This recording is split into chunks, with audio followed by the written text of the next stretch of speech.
Well, welcome once again. This is the Doctor of Digital, the Doctor of Digital podcast. The purpose of the show is to transform your business and life with education and inspiration. I introduce busy business leaders to trends in business, technology, and marketing to highlight people you should know. Do you know we witnessed the pinnacle of human potential at the Olympics? And is there more room for us mere mortals to push the boundaries of our physical prowess? Olympic records are constantly being shattered, but how much of this is due to training, advancements in technology, or nutrition? Some intriguing ideas of my guests suggest we might be able to improve human performance. My guest has devoted his life to ultimate human performance with 30 years of advanced training to qualify to make an Olympic team in track and field decathlon event. This training and education has allowed him to understand how to help others eliminate pain and injury of virtually all muscle-skeletal issues and increase performance at all levels. Working with USA Navy SEALs and pro athletes and everyday people has helped him to create a methodology that far exceeds any other for advanced human performance. Finally, he is the author of the Joe Hippensteel Method. During this episode, we'll do a deep dive into the changes and hot topics of successfully transforming our bodies into the ultimate human performance. We will leverage the expertise of my guests and how to navigate the unique dynamics of the field. By the end of this episode, you'll be better equipped to know what to do, and I encourage you to contact my guest, Joe Hippensteel, CEO at Ultimate Human Performance, Inc. With that, I'd like to welcome Joe to the show. How you doing today, Joe? Oh, fantastic, Mick. Thank you for the opportunity to talk with your great audience. You bet. I couldn't wait to get you on the program because you're doing such important work. I'm wondering, doing what you have done, is there a pivotal moment to say, this is the area that I wanted to concentrate on? Because I'm willing to suspect you have a good story behind this. Well, I kind of like the story. It's helped me get to this point. But, in my younger days, I was an athlete and I was in multiple sports. I loved athletics. It was my life. I went to college and played two sports. One of them was football. The other was track and field. Okay. And the football, I'm a fairly small guy. So the football kind of beat me up after a couple of years. And I decided I'm going to focus on track and field. I wanted to do what's called the Decathlon, which is 10 events in track and field, because it's the best all-around sport, which means you have to pole vault and throw the shot put and javelin, Right. long jump, high jump, running events, hurdles. So I thought, well, that's my best shot because I'm not genetically gifted enough. I'm not big. I'm not strong. I'm not have the genetics behind me. So I had to compete against bigger guys, but I thought this is my chance. This is what I wanted to do. Right. And the Olympics always fascinated me. So I said, okay, that's my mission. That's what I'm going to do. And I transferred from a small college in Pennsylvania, Division III college, to a Division I college in California. I said, that's it. Wow. I'm going to California. I'm going to train for the Olympics. So the people around me thought I was a little crazy, but you kind of have to go off on these missions and you got to find yourself and you got to follow your Sure. heart. And that's what I wanted. It was where my passion was. So that's what started me on my shall we say, 30-year trip to try and learn what it really takes to perform better when you don't have the genetics to do it. Right. Yeah, and that appeals to a lot of people. I wanted to play basketball, but I'm only 6'2". I'm too short. I can't do it. So I can understand. I would have loved to be 6'2". I'm 5'8", so I'm competing against guys who are about 6'3", average 195 pounds. I'm 155 pounds coming out of high school. So really, again, it's the lack of genetics to get to where a lot of professional athletes and some of the high level performance people, they can get there because of talent. And that's one of the things I try and emphasize in my book, which we'll talk about in a little while. Sure. It's been a while now. I'm curious what has happened and some of the changes that you've seen over the last 30 years, because I think our view of the body has changed. So what would you say and identify some of the changes that you've seen over 30 years? Yeah, it's a good question. The different fields within my field, which is physiology and kinesiology, Yeah. what they've done is they've increased the ability to understand what strength. I define it as 4 different pillars. There's strength, there's conditioning, there's cardio, and there's flexibility. Those are the 4 pillars of fitness. And if you can conquer those and maximize those, you're going to increase your performance. Okay. So strength and conditioning and the cardio are the 3 that are dependent upon flexibility. And this is where people don't understand. They don't understand flexibility. They think yoga is good flexibility, or there's 100 different ways to stretch, but there's never been a standard that's been set. And if you don't have a full range of motion, you're going to be limited. You're going to have pain. You're going to have injury. And, what's interesting is all kids can do my ranges of motion. There's 24 ranges of motion that we've broken the body down into, that when you can do those, you don't hurt. And adults can't do that. So how do we get back to that? And when you talk to someone like a strength coach or a physical therapist, a doctorate degree, and they just don't understand that there has to be a standard. If you say, well, what's the standard range of motion for, let's say, shoulder extension, meaning you can lift your arms behind you, what should it be? And they say, well, there is no standard. I said, well, how can there not be a standard? Well, everybody's different. Well, of course they're different, but they're different in strength and endurance and cardio and everything else too, but you can improve that. So why can't you improve flexibility? Why can't there be a standard? Okay. These are not random standards. This is something that I learned over 20 plus years of training, very, very hard, very intensely, to try and understand what it's going to take me to get to that next level. And you have athletic training, you have strength conditioning, you have the doctors, you have chiropractors, you have massage, acupuncture, you have voodoo, all these different things that are they're doing their best to try and help you, but someone missed the point. And that's, if you don't have range of motion, the other stuff doesn't matter as much. But if you have range of motion, you don't need all the gadgets, all the things. There's so much equipment that they use in the athletic training room.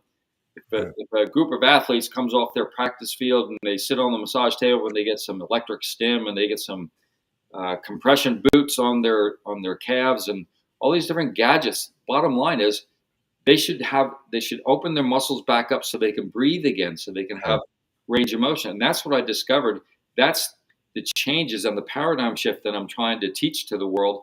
And we're doing it at the highest level: Navy SEALs, professional athletes, and men and women from all walks of life. We have 10,000 people in 57 countries that are catching on to what we're doing.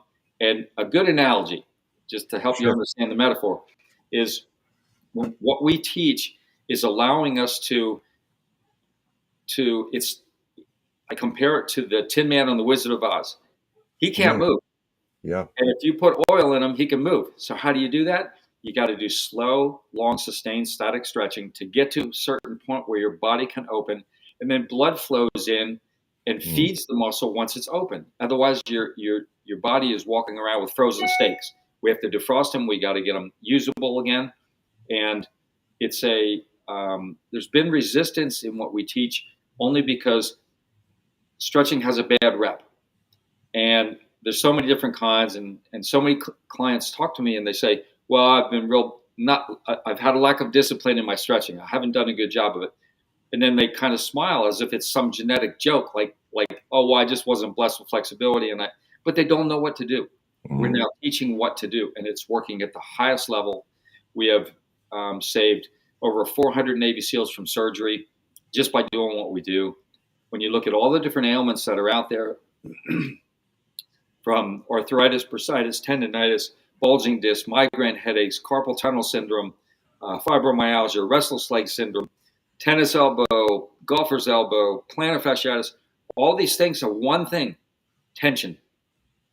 If you follow our 24 ranges of motion and the protocol to get there, you can eliminate all those what they think are medical cases, and they aren't necessarily. They're just tension. We've conquered. One example: migraine headaches is a $42 billion industry in the United States. Research and treatment, $42 billion. We've done 100 cases and cured them all, and it takes between an hour and 3 days. It's a matter of understanding what muscles are choking which nerves, and then it goes away when we open it up. So that's kind of a long answer, but that's how what we have when you ask what has changed in my experience in this industry, it's really we're creating the change. It's a paradigm shift. You've got to have range of motion before you can gain the most in the other three, which is the strength, conditioning, cardio. And, Flexibility is the key. It's and that foundation. that sounds like what would be the hot topic to address, because what you're saying is that if I'm hearing you correctly, it's almost like you're reversing the aging process, right? Because we're Exactly. becoming children again. But you're right, children don't worry about these things. They have the range of motion. Exactly, Mick. And I'm glad you brought that up. The fountain of youth is very real. Man has been searching for the fountain of youth for centuries. Yeah, And it comes down to three things. 60% of it, in my opinion, is you have to be able to move freely like a kid. They don't have any of those ailments I just named. right. If you have Yep. the ranges of motion, you can move freely, you're 60% and you're pain free. The other 20% and 20% is nutrition, which is the biochemistry of the body, and learning how to control your metabolism to calm your body down so that your immune system can work efficiently. So you have 60% flexibility to a standard, 20% the biochemistry of the body through nutrition, and 20% learning how to control your metabolism. For example, when you're awake all day long and you're, let's say for 16 hours a day, you're in hyper mode, you have your foot on the accelerator and you're pressing Yep. it all day long. If you take an EEG, electroencephalograph reading of the brainwave frequency, you're functioning at around 21 cycles per second, which is a pretty fast speed. When you meditate or sleep, it goes down to 10 cycles or less. Hmm. So your immune system, when you have your foot on the accelerator all day long for 16 hours, Right. your immune system can't work efficiently because it's so busy doing maintenance for the rest of the body. Okay. But when you slow things down and learn how to control your metabolism, we've taken pitchers the night before they're supposed to pitch, and they come up with a fever, they come up with a bad cold, and we've had them over it in 20 minutes by slowing everything down. It's like going into a deep sleep while you're awake, while you're Hmm. conscious. And so we teach the meditation, we teach the nutrition, but the mainstay is the 60% is getting flexible to a standard, and 20% of the population has natural flexibility. Those are the people that enjoy yoga. The other 80% of the people have to work at it, and we teach Okay. the exact protocol how to do that. You have a really unique approach. You had mentioned your book. I'm wondering if you could tell us some of those groundbreaking ideas that you have in there, because it is a unique approach, and how you develop this. I'd be really curious if you could expand about that a little bit. Yeah, for sure. When I was in my training years, and I was training very intensely, between 6 and 10 hours a day, for off and on for 20 years, and I didn't have a sponsor. I didn't have some of the advantages of these talented athletes, people Right. helping them. I lived in a car for 2 years so that I could travel around to different universities and learn from different coaches. And I just trained and trained and trained. And if I'd have an injury, which I ended up having in those 20-year period, I had over 100 injuries, literally. I'm not exaggerating. Pulled muscle. It's just every month you have a different pulled muscle. Your Yep. pec hurts from throwing the discus. Your hamstring hurts from sprinting. Your back hurts from landing the wrong way in the pole vault pit. So all these things, your body takes a beating. And I was training so intensely for so many years that my body took the brunt of my passion Yeah. and pursuit of trying to make an Olympic team without having the genetics. So bottom line is, when I'd have an injury, I go to the athletic trainer, I go to the strength coach, I go to the physical therapist, I go to the chiropractor, and it got to the point where all these injuries, they really didn't know what to do. They did a little bit. Chiropractor would help sometimes. The physical therapist would always focus on getting Right. stronger in that area. But if you have a muscle that's a pulled muscle, so to speak, it doesn't always work. And in fact, it very seldom works. And I just kept experimenting with getting stronger in certain areas, getting more flexible in certain areas, working my technique to make sure I'm efficient with my posture, my technique, etc. And I'll give you two examples. Okay. My shoulders got to the point where they were hurting so bad, torn rotator cuff, torn labrum. They said I had to have surgery or injections to kill the pain. And I didn't want to do that. No surgery, no injections. So I just kept experimenting, more strength work in the weight room, working on flexibility. And I found one day I was experimenting, and I had my hand hooked to a cable behind me. And the higher that I raised, the more weight I put on the cable to raise my arms. When I got to 120 degrees with my shoulder extension, Right. my shoulder didn't hurt anymore. And I thought, well, how can that be? I have a torn labrum, I have torn rotator cuff, and I found out, well, it's when you're doing that stretch, it's mostly stretching the bicep because we're always working in front of ourselves, and meaning we're flexing the bicep. Nobody ever reaches behind themselves, and Hmm. so the further I reached behind myself up to 120 degrees, it just started stretching out the biceps. So I found the number one shoulder injury is not rotator cuff tear or labrum tear; it's bicep tendonitis. And the doctors will call it an impingement in the shoulder, and they may know the term bicep tendonitis, but they don't know what to do for it. You got to get to 120 degrees. Another example, when I was sprinting and I was at my peak, I pulled a hamstring muscle, and it was my left leg, my jumping leg. I jump off it for my long jump, for my high jump, etc. So I'm in the weight room 6 weeks before the Olympic trials. I'm trying to strengthen my hamstring. Well, if it's torn, I got to strengthen it. And the doctor confirmed it. The chiropractor confirmed it.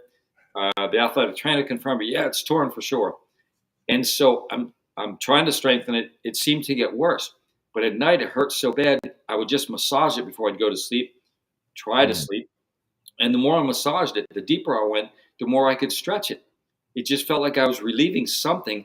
I got to the point where I could put my nose on my knee with my leg straight, and the Wow. pain was gone. So I thought, wait a second, if it was torn, that's not Sure. stretching. Doesn't seem like it's going to help. Right. So I get the full flexibility to that standard, and it doesn't hurt anymore. So I have to figure, wait a second, it must be a kink in the muscle that I just learned how to get rid of. So I kept experimenting with the body till I found 24 ranges of motion eliminates all those problems, all the ones that I named before: migraine headaches, tennis elbow, fibromyalgia, all Hmm. those things that the doctors put labels on you and they call it aging. No, tension. When you get rid of it, you're in control. Empowerment. That's what it's about. Yeah, that's awesome. It's a really groundbreaking work in a lot of ways. And I'm curious about, it's, let's say a person is listening and hearing it and they say, well, Joe, I'm not a professional athlete. I just can't do that. But you really deal with a range of people that are sort of the ordinary people, and then some are maybe the weekend warrior type, and then the top performing people. Could you give some actionable tips for those various ranges of individuals you work with? Yeah, for sure. And that's a great question. We've tested this and worked with the highest level, like you said, the Navy SEALs, professional athletes. But if it works for them, it's even easier for the people who aren't going that intensely with their training Okay. and with their lifestyle. So let's say you have an accountant or someone, a computer person that sits Yeah. all day long and they Right. want to run a marathon. So as soon as after done sitting for 8 hours, they throw on the running shoes and they pretend that they're stretching for about 1 minute, and then they go for a 10-mile run. You keep doing that and you're building up tension. So it's really a matter of integrating this into your lifestyle, into your training program. So if you're going to sit at a computer and you want to be a marathoner, a weekend warrior, as you said, you've got to be able to keep the tension away from the body while you're building tension during your workout. Okay. So stretching is something that should happen before your workout, during your workout if you can, whether it's weightlifting or whatever, or interval running, and then after your workout. Again, we're trying to neutralize tension to Mm. maintain a certain range of motion. Okay.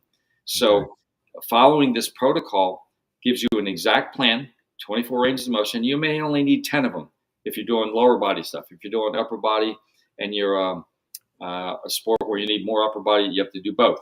Um, so it's a matter of following our protocol, understanding the 24 ranges, and then integrating it into your lifestyle, whether you're high level performance or someone who plays golf on the weekend and you get golfer's elbow or tennis elbow. It's Right. a matter of stretching those types of muscles to our standard with our protocol, step by step.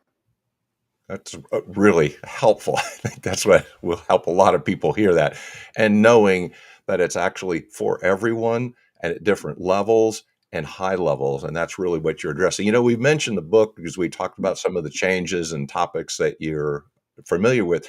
How do we get a hold of the book? And yes, how do we get a hold of you? Because I think this is really helpful for a lot of people. Yeah. I want to add one more thing that I'm going to tell Okay. you about the book. everybody hurts. Everybody. Mm. And whether they have migraine headaches or golfer's elbow or restless leg syndrome at night or bulging discs in their back, all these things again are just tension. So everybody hurts, and this is so helpful for everyone, whether they're an athlete or non-athlete, an executive or a wife who has to, do the shopping and everything else for 4 kids and taking them to school, being the taxi driver, trying to run a career at the same time. So everyone has their tensions that they hold. Might be in their neck, might be in their shoulders, and again, these ranges of motion will help open that up. It's all explained in my book. My book is called The Joe Hippensteel Method.